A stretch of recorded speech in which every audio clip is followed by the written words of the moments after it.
Assalamualaikum warahmatullahi wabarakatuh. Selamat pagi anak-anak. Berjumpa lagi dengan Bapak Guru. Baiklah anak-anak, bagaimana kabar kalian hari ini? Tentunya selalu dalam keadaan yang sehat. Anak-anak, hari ini kita akan mulai pembelajaran yang kedua, tema 2, subtema 1. Nah, hari ini kita akan belajar itu yang pertama adalah meneladani sikap rukun dalam perbedaan. Jadi kerukunan harus kita terapkan dalam kehidupan. Kita harus menerapkan sikap rukun dalam menghadapi perbedaan. Kerukunan dapat menciptakan persatuan dan kesatuan. Mari kita perhatikan penerapan sikap rukun dalam cerita berikut ini. Cerita dengan judul Perbedaan yang Menguatkan. Penduduk kampung Nusantara berasal dari daerah yang berbeda-beda. Banyak pendatang yang tertarik tinggal di kampung Nusantara karena warganya terkenal selalu hidup rukun. Meskipun berbeda suku dan agama, semua warga hidup rukun dan sering mengadakan kegiatan bersama. Pada hari Minggu, warga kampung Nusantara selalu melakukan kegiatan senam atau olahraga bersama. Mereka juga sering mengadakan kegiatan kerja bakti, membersihkan lingkungan. Selain itu, antar warga juga selalu membantu satu sama lain.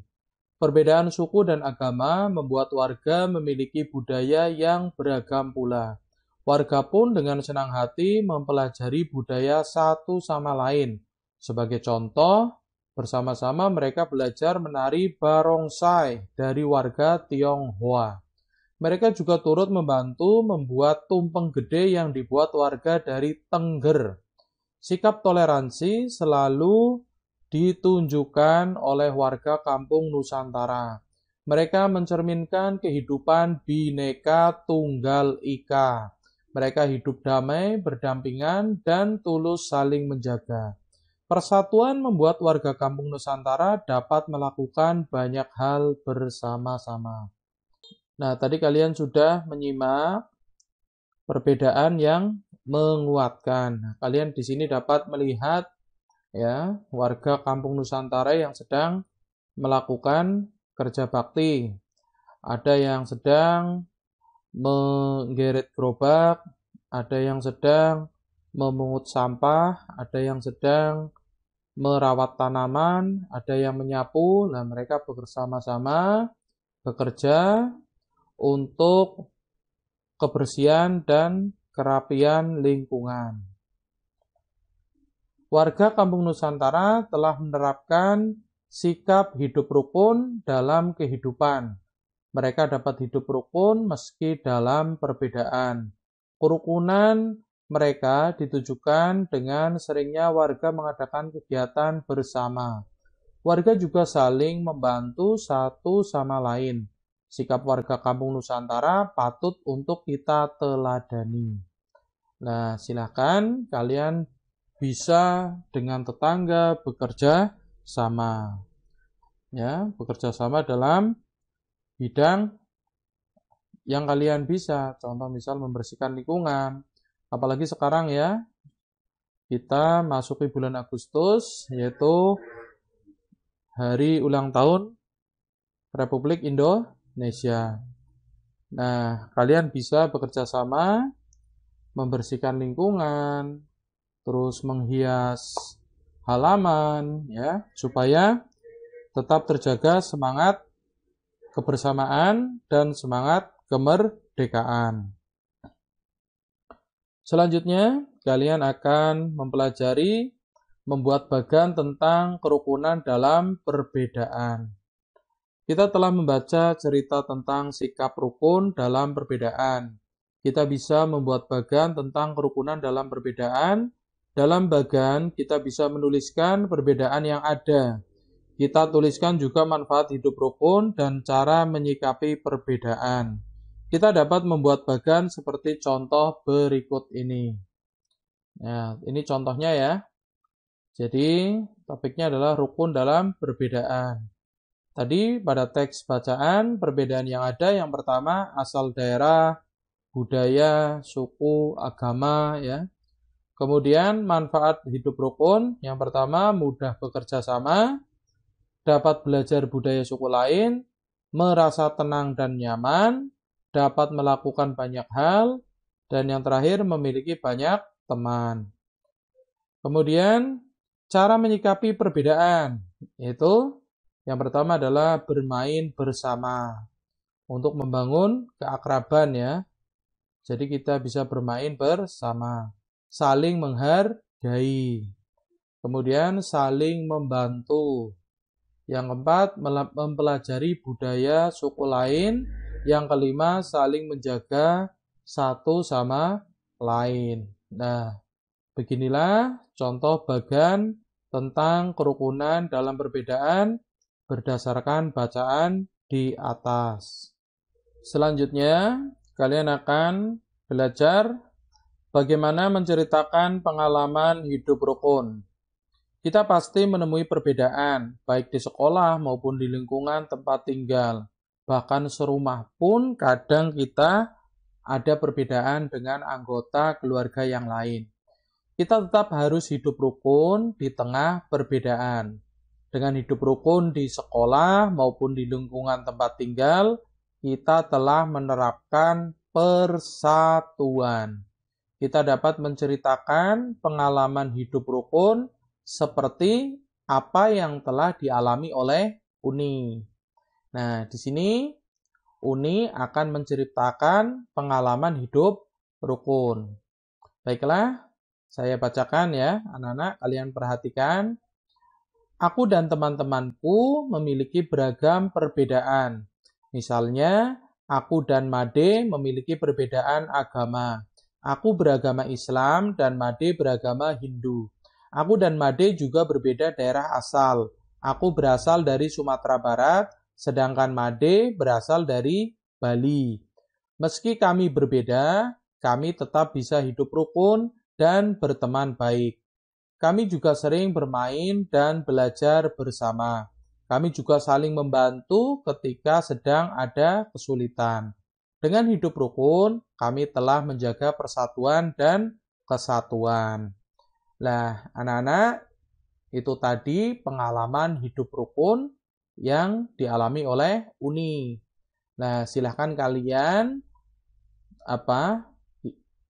berusahalah untuk melaksanakan hidup rukun. Contoh seperti misal ada teman kalian yang tidak memiliki HP, ya.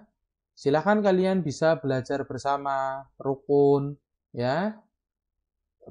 Belajar bersama dengan teman yang tidak memiliki HP untuk bisa mengerjakan tugas-tugas yang diberikan oleh Bapak Guru.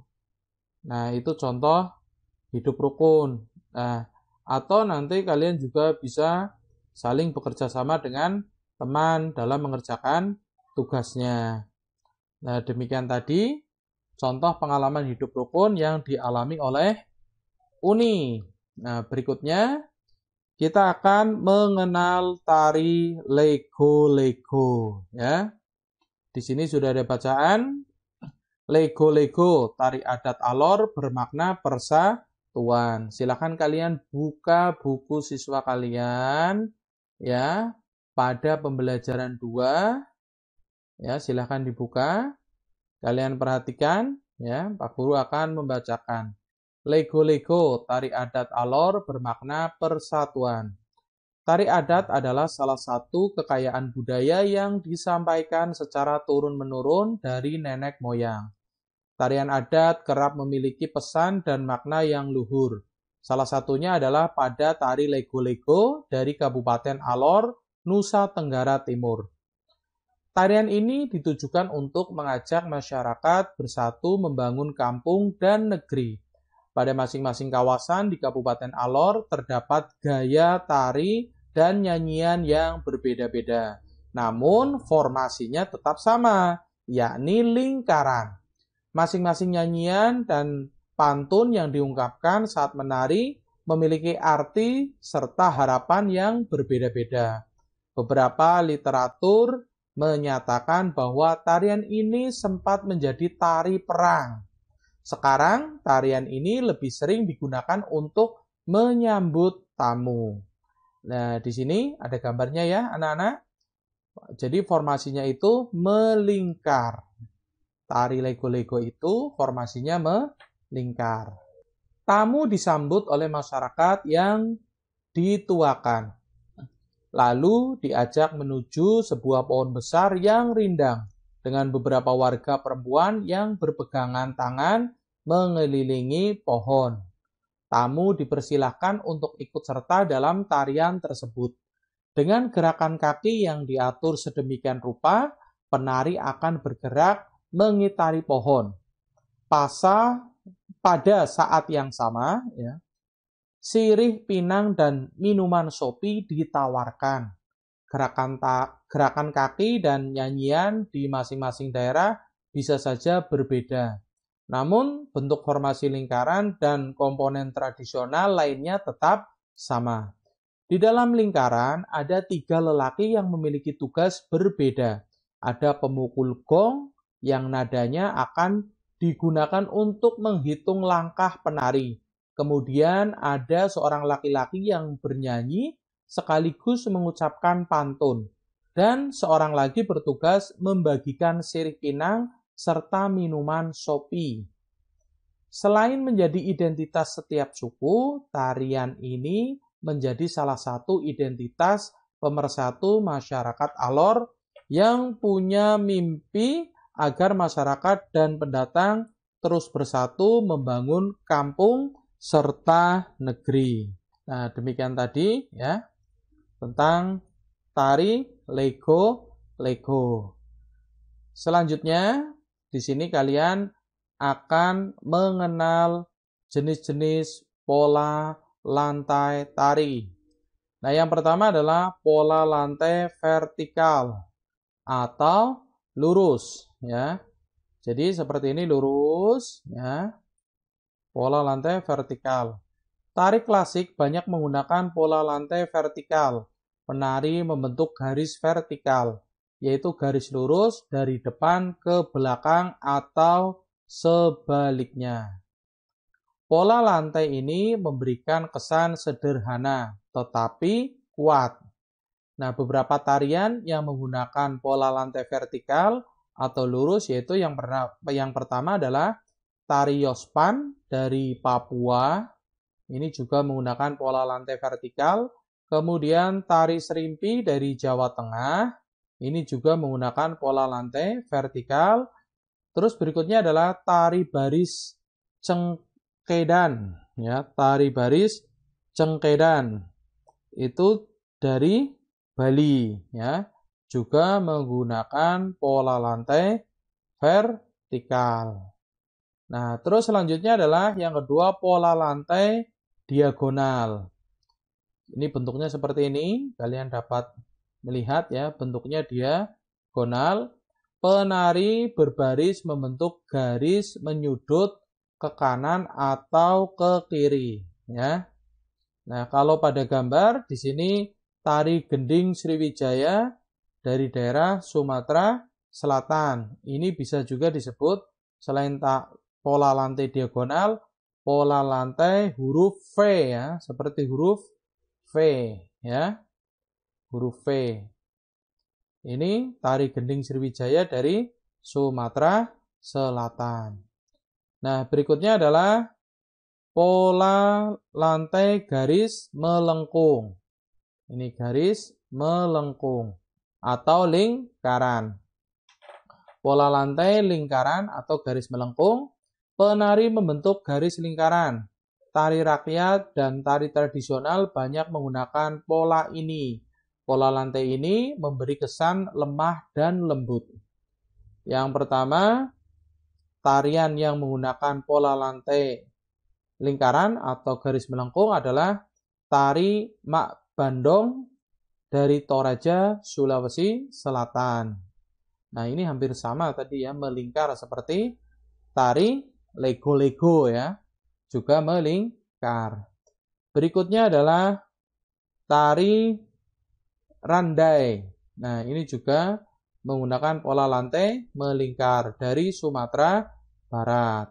Baiklah anak-anak, selanjutnya kita akan lebih mendalam mengenal tentang pola lantai tarian daerah. Kita sudah memahami jenis-jenis pola lantai pada tarian. Setiap tarian daerah memiliki pola lantai yang berbeda-beda.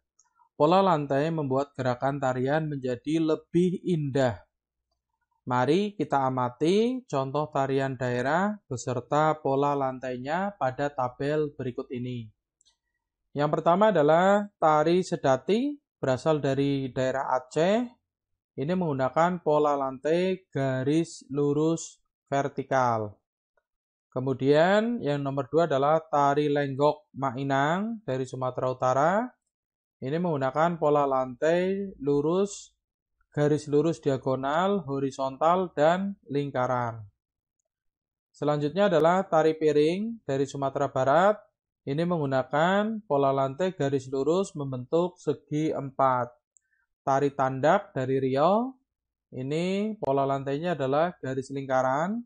Tari andun dari Bengkulu, garis lingkaran. Tari jaipong Jawa Barat, garis lurus dan zigzag. Tari topeng dari Betawi, tari topeng Betawi dari DKI Jakarta, garis lurus dan lengkung. Tari serimpi Jawa Tengah, garis lurus. Tari kecak Bali, garis lengkung atau lingkaran. Tari perang dari Nusa Tenggara Timur, garis lurus. Tari gantar Kalimantan Timur, garis lurus vertikal. Tari tambun dan bungai dari Kalimantan Tengah, garis lurus zigzag. Tari badong dari Sulawesi Selatan, garis lengkung. Tari sajojo dari Papua, garis lengkung. Nah, ini adalah beberapa daftar tentang nama tarian, asal daerah, dan pola lantainya. Nanti kalian bisa lebih mendalam dengan melihat tarian-tarian tersebut, ya, bisa melalui YouTube atau yang lain. Nah, selanjutnya kita akan mempelajari memperagakan pola lantai tari lenggok Mainang. Kita sudah mengetahui berbagai pola lantai tarian daerah. Nah, sekarang kita akan mencoba memperagakan salah satu pola lantai tarian daerah.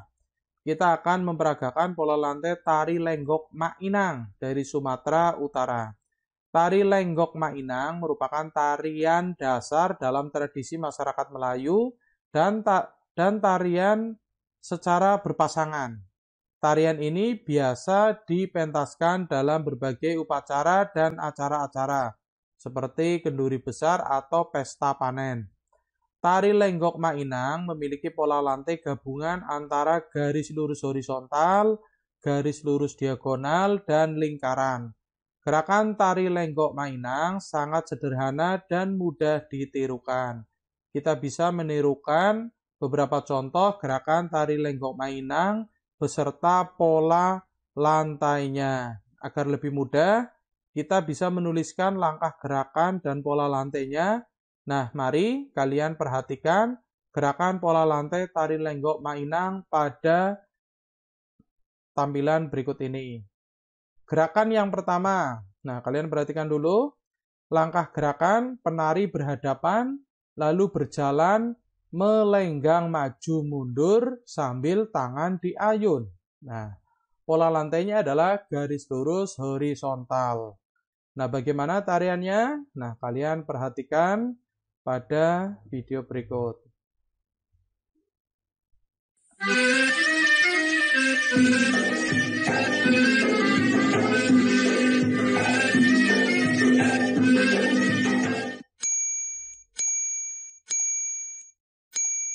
Nah, kalian perhatikan itu garis lurus horizontal.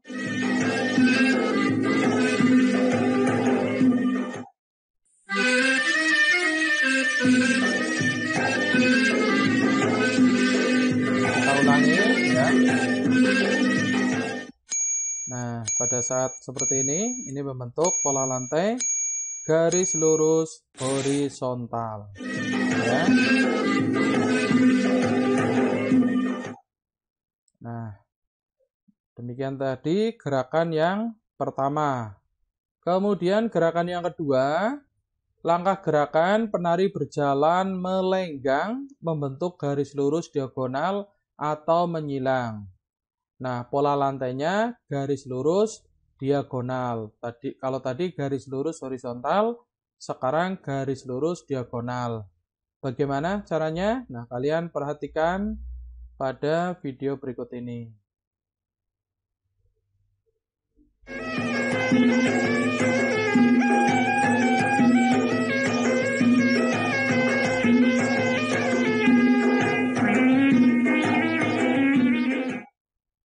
Nah, itu ya, membentuk garis lurus diagonal.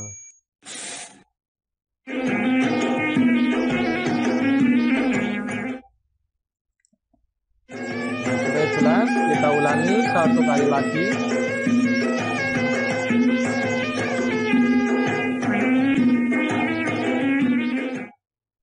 Iya. Nah, pada saat seperti itu membentuk garis lurus diagonal.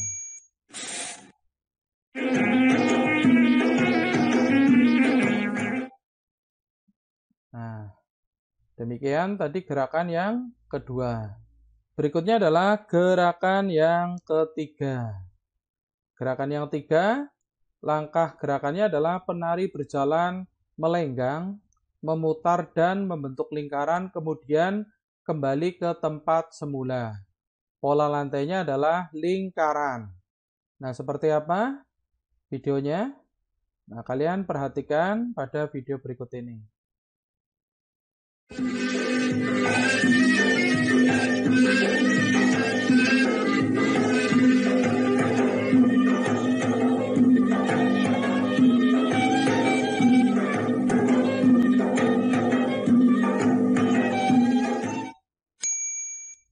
Nah, itu ya, membentuk pola lantai lingkaran. Nah, berjalan nanti melingkar.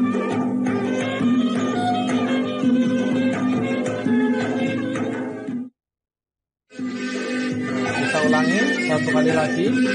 Kalian perhatikan baik-baik.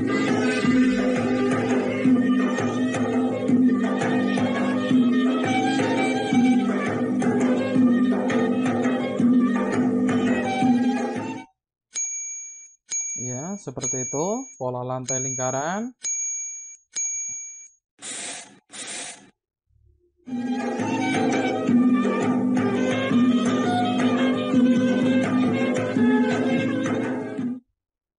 Iya. Nah, demikian tadi anak-anak memperagakan pola lantai tari Lenggok Mak Inang. Jadi ada gerakan 1, gerakan 2, dan gerakan 3. Di sini juga ada 3 pola lantai. Yang pertama, garis lurus horizontal, garis lurus diagonal, dan pola lantai lingkaran. Nah, demikian tadi anak-anak pembelajaran kita pada pagi hari ini. Tadi kalian sudah mempelajari yang pertama, meneladani sikap rukun dalam perbedaan, membuat bagan tentang kerukunan dalam perbedaan, menceritakan pengalaman hidup rukun. Kemudian kalian juga mengenal tari lego-lego, jenis-jenis pola lantai tari daerah ya. Kemudian terakhir kalian sudah melihat peragaan pola lantai tari Lenggok Mak Inang. Nah, pembelajaran pada pagi hari ini sampai di sini anak-anak. Sampai jumpa pada pembelajaran berikutnya, yaitu pada pembelajaran yang ketiga. Bapak Guru akhiri, wassalamualaikum warahmatullahi wabarakatuh.